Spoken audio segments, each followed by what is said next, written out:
Hadis yang kedua, siapa teman setia? An Anasin radhiyallahu anhu anna Nabiy sallallahu alaihi wasallam qala yatba'ul mayyita thalathah ahluhu wa maluhu wa amaluhu fayarji'u ithnani wa yabqa wahid yarji'u ahluhu wa maluhu wa yabqa amaluhu muttafaqun alaih. Daripada Anas, iaitu Anas bin Malik radhiyallahu anhu. Anas bin Malik ini sahabat yang di antara sahabat yang banyak meriwayatkan hadis, lebih daripada 1000 hadis. Abu Hurairah, Sayyidatina Aisyah, Anas bin Malik, Abu Musa al-Ash'ari, ni di antara sahabat-sahabat yang meriwayatkan banyak hadis daripada Nabi. Yang mana Anas bin Malik ini kita dah cerita dulu sikit. Mak dia Ummu Sulaim hadiahkan dia kepada Nabi. Orang lain hadiah macam-macam, makanan, hadiah macam kepada Nabi. Mak dia datang jumpa Nabi, wahai Rasulullah, saya tak ada harta nak hadiah ke Rasulullah. Harta saya ni lah anak saya, anak jantan saya seorang. Umur waktu dalam 9 tahun.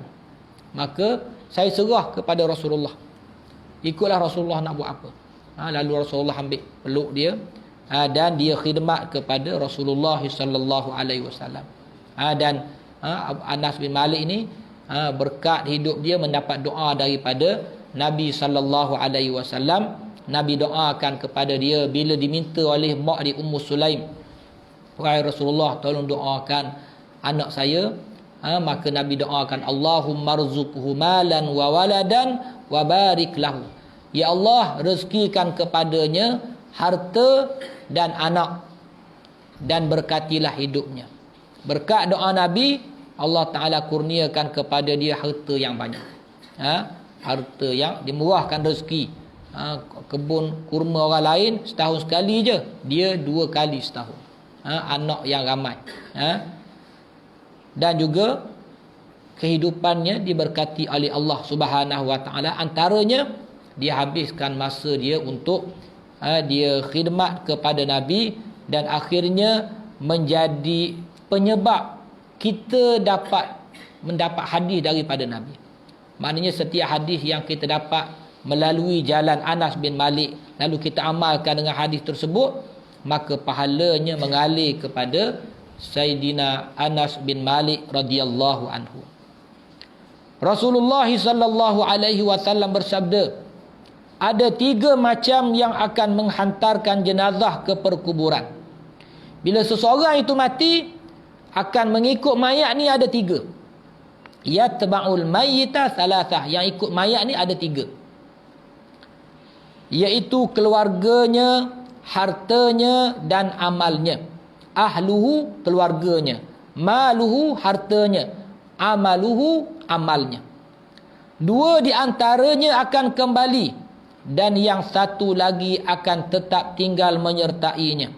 Keluarga dan harta akan kembali, sedangkan amal akan tetap setia bersama. Keluarga sayang macam mana pun dia tak setia. Setia atas dunia je. Tak, isteri sayang macam mana pun tak ada dia kata tolong kebumikan saya sekali lah, tanam saya sekali. Saya nak mati, saya nak duduk dalam kubur ni. Tak. Begitu juga dengan harta. Tak ada orang bubuh bubuh motor dia sekali dalam tu, bubuh barang kemah dia, tak ada sepanah hidup ke, tak ada. Dia je lah dengan kain kapan. Maknanya tak kekal. Harta kita banyak mana pun, dia tak akan ikut kita masuk dalam liang lahat. Yang akan ikut kita hanyalah amaluhu. Fayarji'u ithnani wa yabqa wahid. Yang kekal hanya 1. Iaitu wa yabqa amaluh. Yang kekal hanyalah amalan kita. Amalan sajalah yang setia dengan kita. Amalan saja yang setia dengan kita.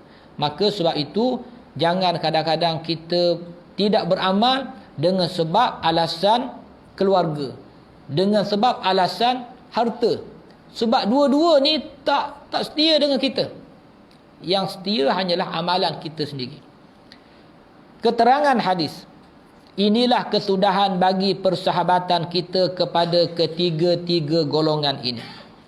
Isteri yang kita cintai dan anak-anak yang kita sayangi dan juga kaum keluarga, mereka hanya dapat menghantarkan kita sampai ke tanah perkuburan dan hanya dapat mengucapkan selamat tinggal kepada kita ketika melihat badan kita terbujur sejuk di liang kubur. Tiada seorang pun yang bersedia untuk menjadi teman kita di kesunyian kubur.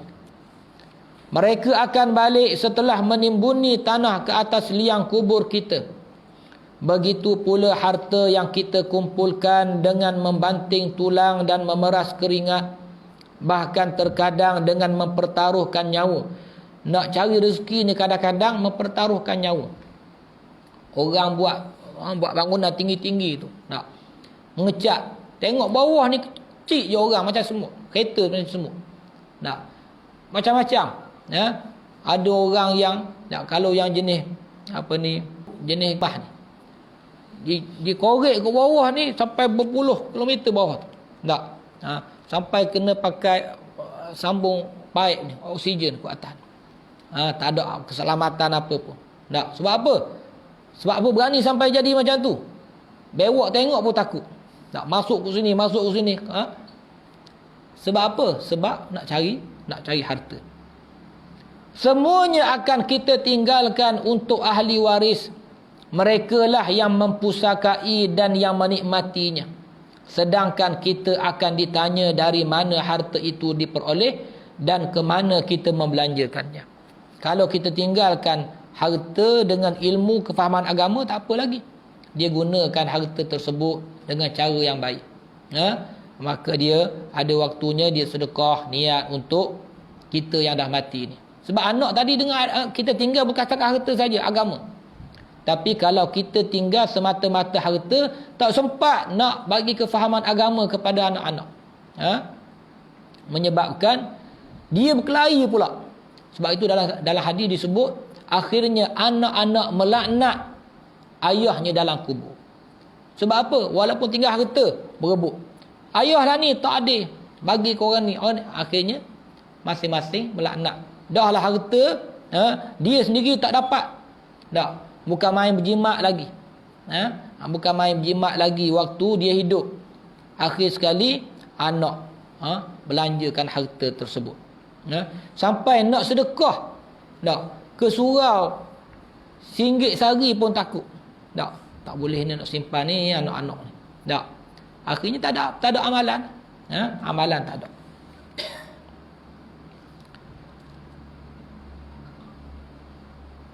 Orang yang pintar adalah orang yang mempunyai rancangan bagi wawasan akhiratnya dan bersedia menghadapi kematian sebelum tiba saatnya. Orang ni lah orang yang cerdik, orang yang berada wawasan. Al-qayyisu man dana nafsahu wa amila bima ba'dal maut. Orang yang cerdik itu kata Nabi, orang yang muhasabah diri dia dan dia beramal untuk kebaikan selepas mati. Bukan setakat hak dia guna-guna atas dunia. Tetapi orang yang terpedaya ialah orang yang banyak berangan-angan, sibuk mengejar dunia dan menimbun harta. Maka apabila datang saat kematian, barulah ia menyedari diri dan barulah hendak berazam untuk berbuat kebajikan. Tapi di sini jangan kita faham pula tak payah kerja lah, duduk di surau je lah, iktikaf banyak waktu. Bukan maksud begitu. Hatta kita cari rezeki itu pun kalau niatnya betul, dia akan jadi ibadah juga. Tapi jangan sampai tak ada bahagian langsung. Tak. Siang malam kerja, tak kenal sejadah, tak kenal tangga surau, tak kenal tangga masjid. Siang sibuk dah, malam sibuk juga. Tak. Dah masa bila akhiratnya. Jadi ni di antara maksudnya. Jangan sampai kita lupa bekalan akhirat. Maka apabila datang saat kematian, barulah ia menyedari diri dan barulah hendak berazam untuk berbuat kebajikan. Yang inilah yang Allah Ta'ala sebut dalam Quran. Di akhir surah Al-Munafiqun. Bila mati, fayaqula rabbi laula akhartani ila ajalin qarib. Mereka berkata, merayu kepada Allah, wahai Tuhanku, kalaulah bagi tempoh sikit lagi untuk hidup, la asaddaqa wa la nakunanna minas salihin. Nescaya aku akan sedekah habis harta benda aku. Aku akan jadi baik, wahai Tuhan. Allah kata, walan yuakhirallahu nafsan idza jaa ajaluha. tidak akan ditangguhkan dah. Dah bagi peluang lama dah. Tak, lepas setahun, lepas setahun, tak guna juga untuk bertaubat, untuk beramal. Maka bila dah mati baru nak menyesal, maka sesalan yang tidak ada guna lagi. Oleh kerana itu, perbanyakkanlah berbuat kebajikan, tingkatkanlah ketakwaan, buatlah bekal akhirat sedaya upaya yang ada, rajin bersedekah dan sering menyumbang untuk berbuat bekal bagi perjalanan negeri akhirat yang sangat jauh itu.